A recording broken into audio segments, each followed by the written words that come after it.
temps d'agir maintenant, mais que ça semble encore très compliqué d'agir. Merci beaucoup Pierre. Et on termine avec ce focus sur cette maladie génétique qui oblige les personnes qui en sont atteintes à se protéger totalement du soleil, mais également de tout rayon ultraviolet. Je parle ici du xéroderma pigmentosum. Ainsi, les porteurs de cette pathologie doivent être extrêmement vigilants car la moindre exposition les met en danger de mort. Le risque de cancer peut en effet apparaître dès l'âge de 2 ans. Dans le monde, la maladie touche un enfant sur 1 million. À Mayotte, ils sont 15 à en être atteints. Zoom sur ces enfants que l'on appelle poétiquement les enfants de la Lune dans ce reportage signé Adèle Laurent. Mode d'emploi, on le met comme ça, ainsi.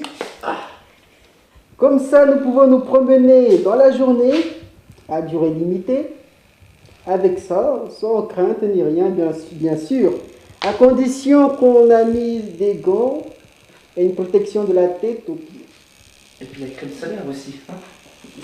En 2006, des parents d'enfants atteints du xéroderma pigmentosum ont créé l'association des enfants de la Lune. Elle est rattachée à l'association des déficients sensoriels de Mayotte depuis 2014. Cette antenne de l'ADSM permet aux enfants suivis d'accéder à la scolarité malgré leur pathologie. Un infirmier suit médicalement ces jeunes au quotidien et un référent scolaire est attribué à chaque élève. Ils sont scolarisés en milieu ordinaire, au collège de Mgombani, au lycée de Kaweni ou à l'école annexe de Mamoudzou. Et c'est l'association qui fournit le matériel nécessaire à l'aménagement des locaux et qui contrôle le niveau d'UV à l'aide d'un dosimètre. Il faut veiller à ce que les vitres soient suffisamment épaisses pour arrêter les UV. Bien faire attention aussi au niveau des éclairages artificiels parce qu'il y a certains néons qui émettent des UV. Les enfants dits de la Lune peuvent avoir des lésions qui apparaissent très très vite malgré la photoprotection et la protection. Donc il faut en permanence surveiller l'état cutané, l'état au niveau de la bouche, des yeux, des ongles. Faut être toujours vigilant parce que la moindre lésion peut vite se transformer soit en mélanome ou en carcinome et donc voire finir par un cancer de la peau.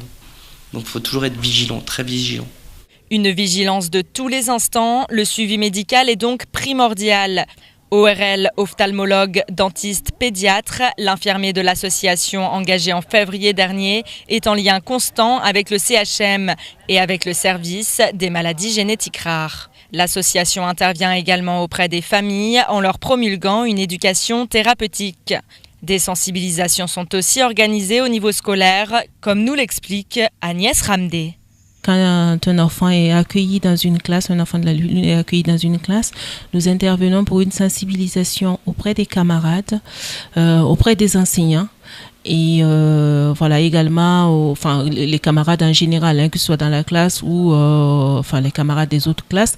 Pourquoi? Parce que c'est pas une maladie contagieuse, c'est une maladie génétique, certes, c'est vrai, mais c'est un enfant qui a des capacités, qui a des compétences, qui peut jouer avec tout le monde sans que ce ne soit contagieux. Et aussi pour l'enfant, pour que l'enfant puisse s'épanouir et avoir une vie sociale. Et la connaissance et donc la compréhension du xéroderma pigmentosum a évolué ces dernières années à Mayotte.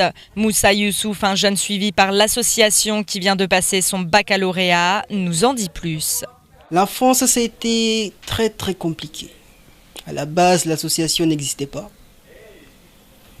Donc les gens nous considéraient, comme ne connaissaient pas la maladie, alors ne considéraient pas comme, des êtres humains. C'était plutôt sur l'influence des djinns, démons, comme ça.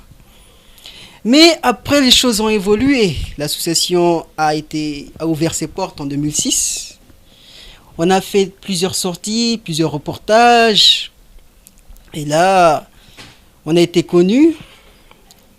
Nous qui sommes atteints de la maladie, psychologiquement parlant, nous sommes bien. Comme vous pouvez le voir avec moi. Et aussi, nous avons de l'humour, il ne faut pas avoir peur de nous, on sait jouer, on sait rigoler avec les autres. Par contre, quand il faut jouer dehors, nous, obligatoirement parlant, il faut que nous nous protégions du soleil. C'est la seule différence. Des enfants comme les autres, la branche enfants de la Lune de la DSM permet donc à ces jeunes d'être scolarisés en milieu ordinaire et de bénéficier d'un suivi médical rigoureux. L'association bénéficie des subventions de l'ARS et fonctionne en partenariat avec notamment la Sécurité sociale et les transports Matisse. Mais pour le moment, aucun soutien n'est à noter du côté du conseil départemental.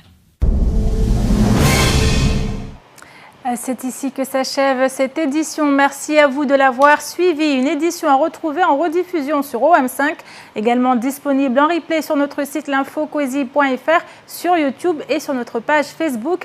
Dans quelques instants, retrouvez l'invité du temps de parole, les invités du temps de parole, Idanel, présidente de MCG, et Midla Dibnemois, secrétaire générale du MDM. Ils étaient ce matin au micro de Samuel Bocher, que vous retrouverez demain dans la matinale, dont une large part sera consacrée au conseil départemental, et ce en présence d'Issa Abdou, 4e vice-président en charge des affaires sociales. Excellente soirée à vous sur KTV et à demain.